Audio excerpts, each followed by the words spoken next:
Robert Mueller, Donald Trump photos, screen captures. President Donald Trump's request to Attorney General Jeff Sessions to shut down the Russia probe may seem like a clear-cut case of obstruction of justice, but to Special Counsel Robert Mueller, it's just part of a bigger picture. Sources said Wednesday that the president wants to speak with Mueller, against his lawyer's advice. During a Thursday discussion, CNN legal analysts began by explaining that if the Trump team thinks it can get away with sending written statements in lieu of a live interview, it has another thing coming.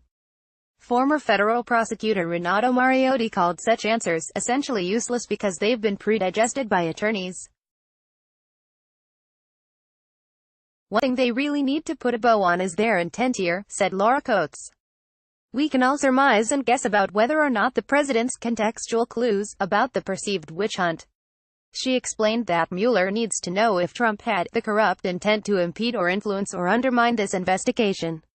That option is instead of the much harder standard of circumstantial evidence, meaning that contextual evidence of everything. Mueller would likely be more inclined to want to hear it from the horse's mouth. You have the opportunity to question the president. You need to be able to assess their credibility, she said.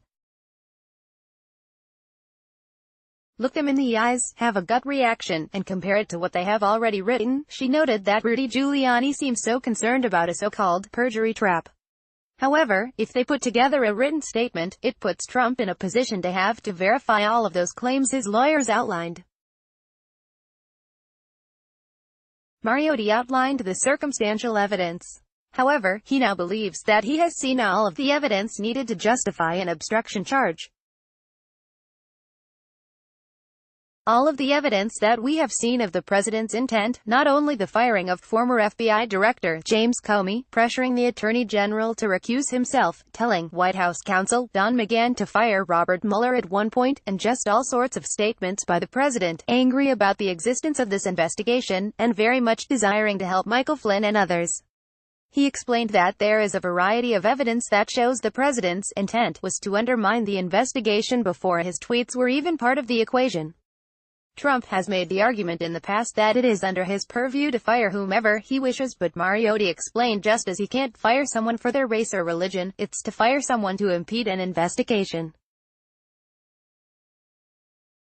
In the case of Comey, Trump had Deputy Attorney General Rod Rosenstein justify the firing, but then later said it wasn't the actual reason he did it.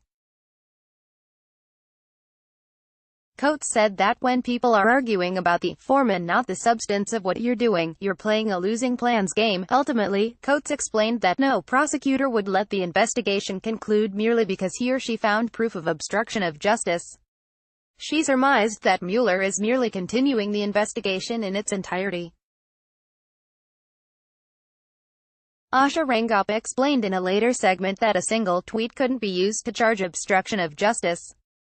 Instead, it is part of a more extensive collection of evidence for the investigation. Watch the full conversation below.